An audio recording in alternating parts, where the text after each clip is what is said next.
Good morning. Good morning. As Marlene said, I'm April Starr. My preferred pronouns are they and she. And I'm just going to quickly introduce myself because we are a blessedly growing congregation. And newer people might be familiar with my face and may have heard my name taken in vain, but might not know much about me past that. So when I arrived at UU Amherst in May of 2025 with my spouse, John, I quickly jumped into activities like singing and music ministry and vegetable gardening and being a member of the Rainbow Coalition and helping with the Rainbow Cafe every month. Because I've been at UU for a while, and I also lived in a place of social isolation for a while. So I was really ready to jump in and have connection when I came here. In March, the board hired me as the bookkeeper for the church. So I also, track what's happening with our money from day to day. In my professional life, I've worked in mental health and nonprofits since 2002, spending a lot of my time as an organizational leader, an organizational developer, and then transitioning to be a psychotherapist about 10 years ago. Since I'm going to be talking to you guys about neuroscience and wellness today, I'm going to give you a rundown of my credentials that are relevant to this moment, just so you know who's throwing this stuff at you. So I have a master's degree in systemic psychology, and I'm a licensed and marital family therapist in Oklahoma. I'm not licensed in New York, and I'm not practicing here, and the New York LMFT statutes require me to tell you that. I also have about 100 hours, this is really relevant today, I have about 100 hours of postgraduate certifications. The only first two I'm going to tell you about in that letter soup that's on the third line is I'm a certified neuropsychotherapist. I'm also certified in a recent and innovative treatment framework called Neural Desensitization and Integration Training, NDIT. And it's also very neuropsychologically based. So, in simpler terms, this just means that I have a greater understanding of brain anatomy and functioning and how it creates dysfunctional experiences than the average psychotherapist does. And in practice, it was allowed me to assess people and meet the needs of my clients in a very efficient way because my practice was more like what you might consider physical therapy for the brain, and then also talk therapy as needed when we got to a place where talk therapy would work. And that just allowed me to really meet people where they were based on their feedback and what was going on in their experience. So now that you've learned a little bit about me, you're gonna learn a little bit more about me. In my adulthood, my early adulthood, I was very professionally motivated and also very personally troubled. I struggled with almost zero boundary skills, and my relationships had a tendency to become very high drama very quickly because I had an inability to protect myself from other people who were very dysfunctional themselves, and to include my own birth family. And of course, all of this lack of boundary skills was because I learned none in my birth family. So I led a pretty distressing life in a lot of ways for a lot of years. But currently, I look back and think, I was so much less emotionally dysregulated than I am even now in my life. Like, how was I not just a complete emotional mess the whole time? How was I functioning? And a lot of it goes back to how much I was singing and dancing and drumming all of the time in my life. So those of you who do know me are probably about to find out something even more you didn't know. This is me in 2008, dancing and drumming at a Renaissance fair in Texas with an amateur belly dance troupe. A year after this, these pictures were taken. I went into professional belly dancing. Oh, there it goes. Uh-oh, I hope I didn't forward too much. Nope, it's behaving. Awesome. So here you see me belly dancing. Ron, this is for you, sir. In these 3 pictures of me belly dancing, I am wearing a pair of Zildjian brand 3.5-inch finger cymbals. Just so you, Ron's a percussionist. This is relevant to him. So for a solid 10 years of my life, I was dancing my buns off, doing a lot of drumming. And also, during this time, I was what I call a musical mercenary, despite the fact that I was a witch and a traditional spirit worker. I spent a lot of my time getting paid to cantor in Catholic Church. So singing for hire. So I did a lot of singing and dancing and drumming all of the time. And all of that kind of came to an end in 2016 for some personal reasons I won't share. But it's been 10 years now of me fighting PTSD that set in from my childhood and just tough life circumstances and really not being super regulated a lot of that time. And wondering, why am I just not as regulated as I once was? Yeah, because I stopped doing a lot of the activities that I was doing every day to keep myself regulated. And at the time, I had no idea what that was doing for my nervous system and my experience. So,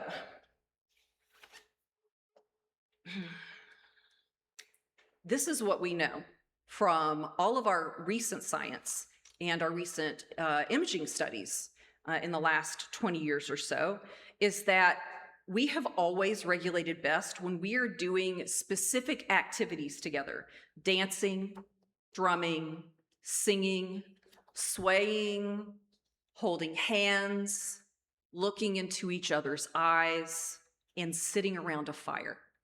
All of our kind of oldest group activities as humans have always helped regulate our nervous systems and bring us a calm and connected experience.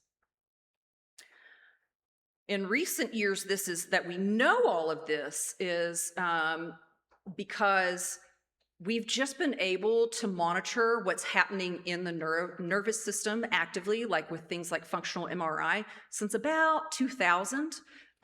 We've just learned so much about what's going on in the body when we're either stressed and not calm, or when we are calm, and what it looks like when we shift between those states.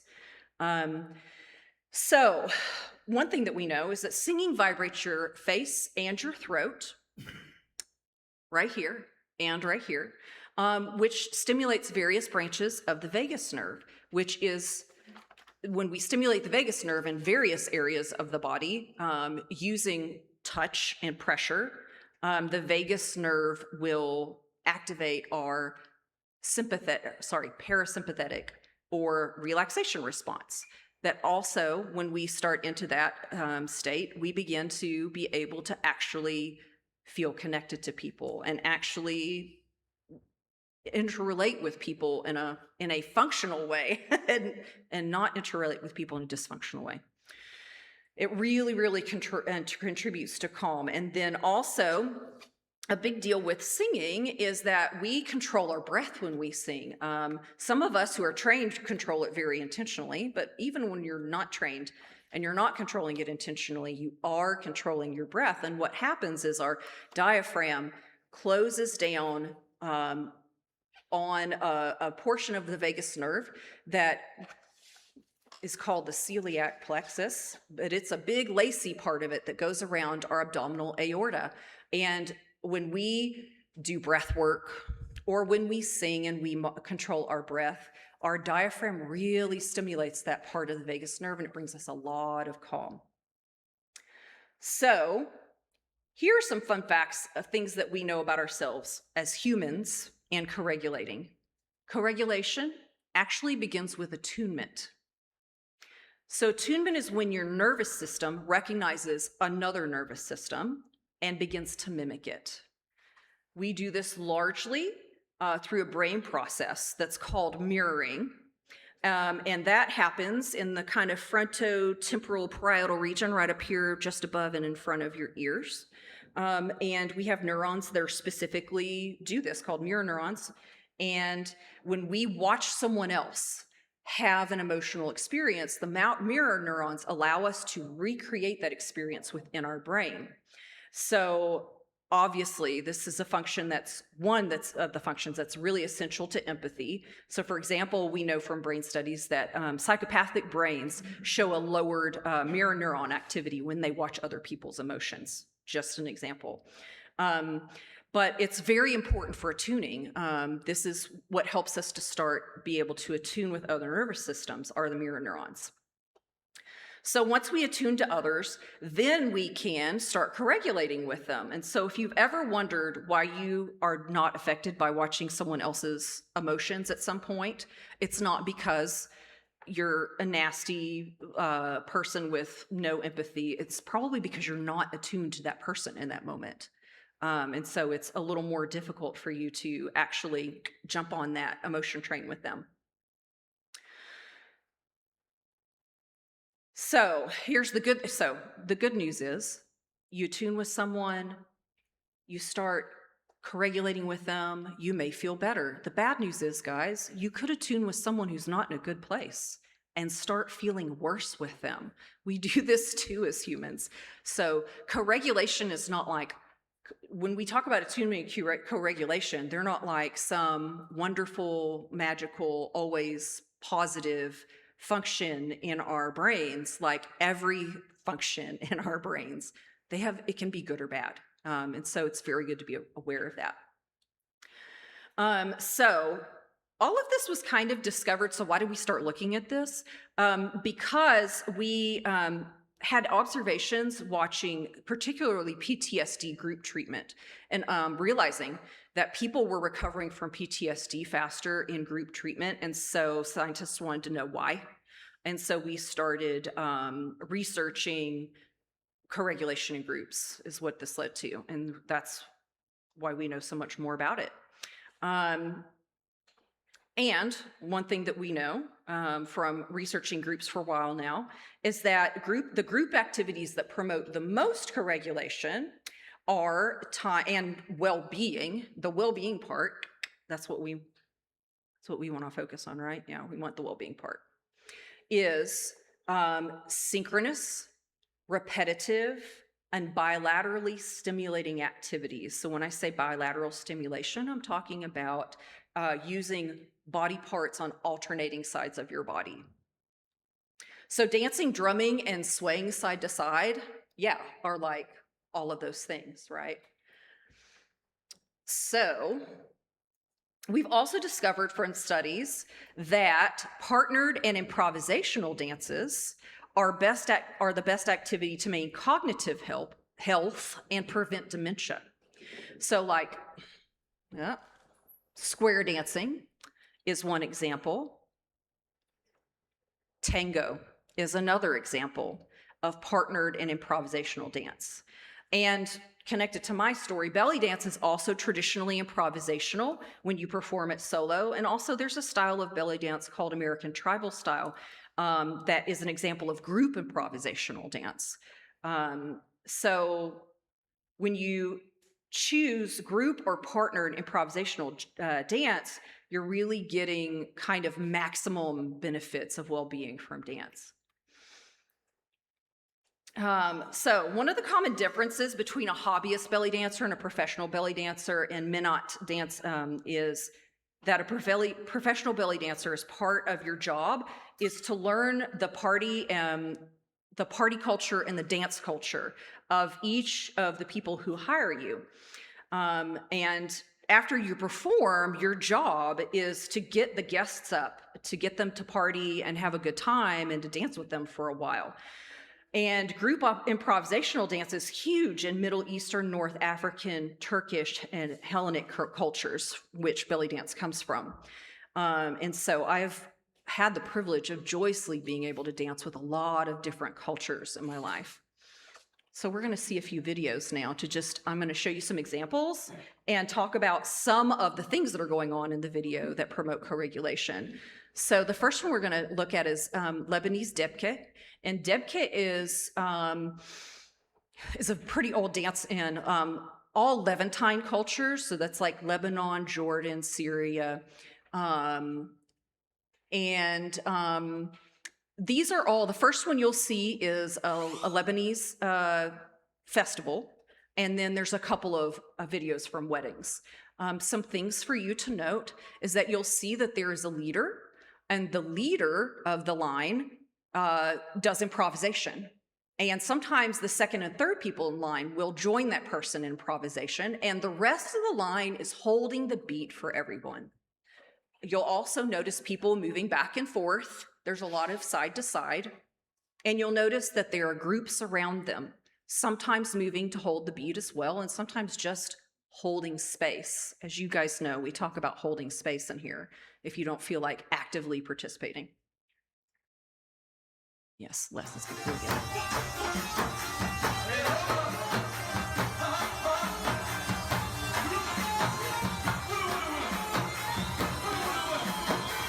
So you see the young man at front is doing something different. He's improvising. And this gentleman, yeah, the next two leaders are awesome. Note all of the family all around them. And they're all keeping the beat. They're all going side to side.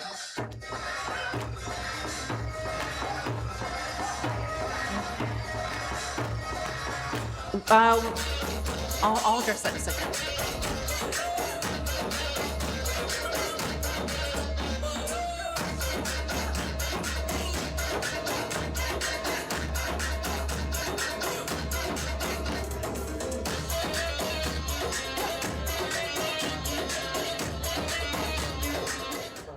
So they always, you're either twirling beads or they're twirling a hanky, as you saw that last guy. That's just, this is the signal for everyone to get up in Debka as people get up in line and the leader grabs a napkin. So why are there only women? I would challenge that and tell you the first video, there were absolutely women up dancing. It just depends on the family and the setting. Also, I would point out in the second video, all of the people crowded around, still dancing, just not in the main line, were mixed. It was everybody. So, I would also tell you that I'm in a female body and I danced Debka with Lebanese folks and Syrian folks and Jordanese folks on the regular. These just happen to have, the 2 second videos just happen to have all guys in the line. And that's probably just a family thing. The next one we're gonna look at Greek sirtaki, and you'll notice there's some slight differences. They don't form into a circle. They form into stacked lines, which is also really common in social dances.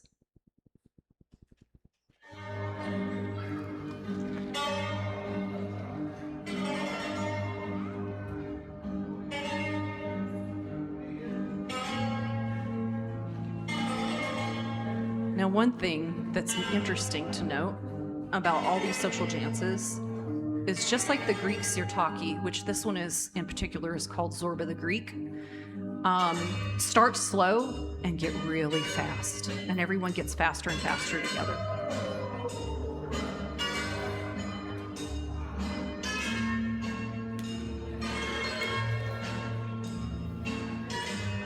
And the fun thing about Zorba is that there is a kind of not quite improvisational. It's a choreographed opening, and then they switch into a standard footwork right there that everybody just knows.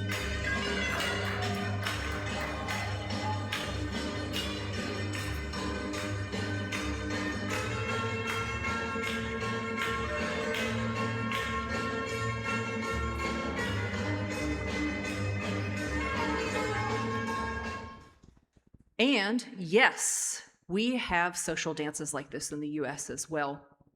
I'm sure people have seen lots of different line dancing. Mostly we call it line dancing here in the US. This is just one of my, you know how many different American line dances could I've picked from? A lot. Fun facts, most of the line dances that we do in the United States are based on the electric slide, which was originally created by the African American community. So yeah, y'all even doing country line dances, it started with our Black communities here. And this one is Boots on the Ground, is kind of a recent one, like last 10 years, and it's just super fun, super fun. This is my favorite. And you'll notice, although everyone has same base movements, there's lots of improvisation going on.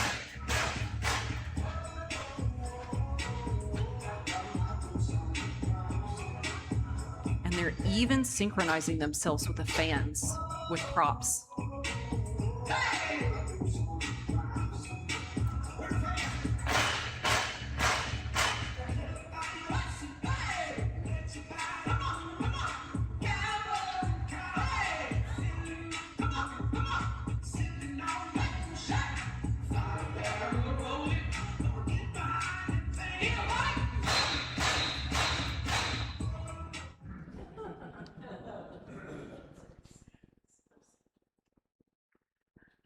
So you guys can see lots of different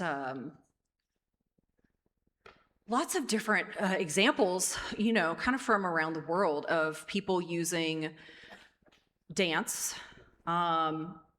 beat. I would argue that the fans are almost kind of, they're not exactly like drumming, but it's kind of like drumming. We're using an instrument also to help attune, give us another synchronous experience, and to get us co-regulating together. So now we're going to do a little bit of exercise. How can we use this in our everyday life? Well, obviously, you guys can look for ways to get involved in group dancing, group singing, and group drumming. We do some of that already at the church, guys. I mean, we literally sing together every day that we're here, right? We have drumming circles that various people host throughout the year here. So I would encourage you, if you've never shown up for any of the drum circles, think about it. They're really good for you neurologically, even if you don't feel like you're that crunchy of a person, you know. Just give it a shot. So now I'm going to do your favorite thing that Reverend Michelle does, and I'm going to have you participate.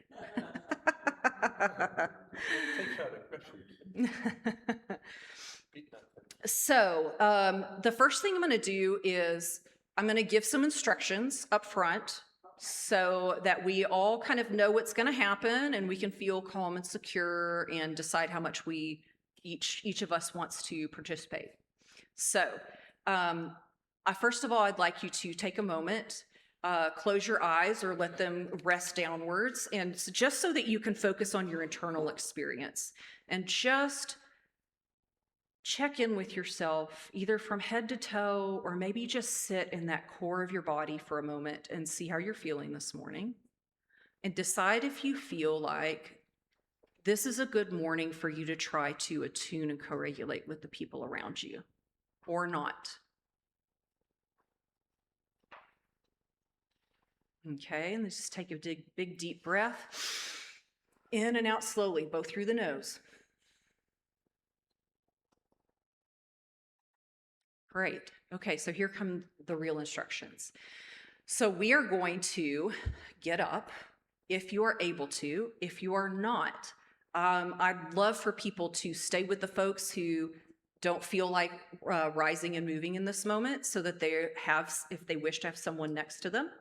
And if you're able to get up and move, I'd like people to move together where we can be close enough to hold hands, if you're comfortable with that.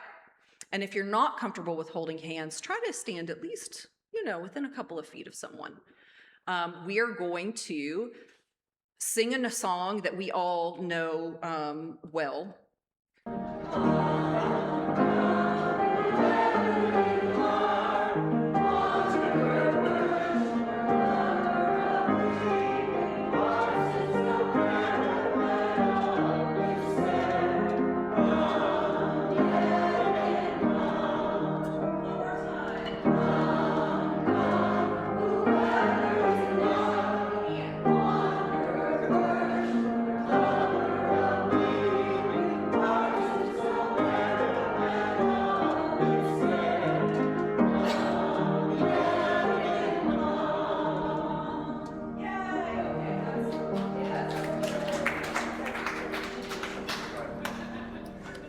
Okay, now when you get back to your seat, I want you to do the same thing we did at the beginning and check in.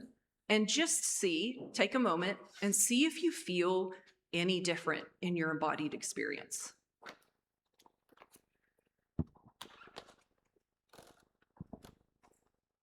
Okay, great. And the last thing I'm going to say before I skedaddle out of here is I'd like you guys to note that at the end of service every time when we twinkle at each other, that sneaky Reverend Michelle is getting us to tune with each other. That's literally, she's getting us to like try to connect eyes across the aisles, totally trying to encourage us to feel connected to each other. All right, thanks.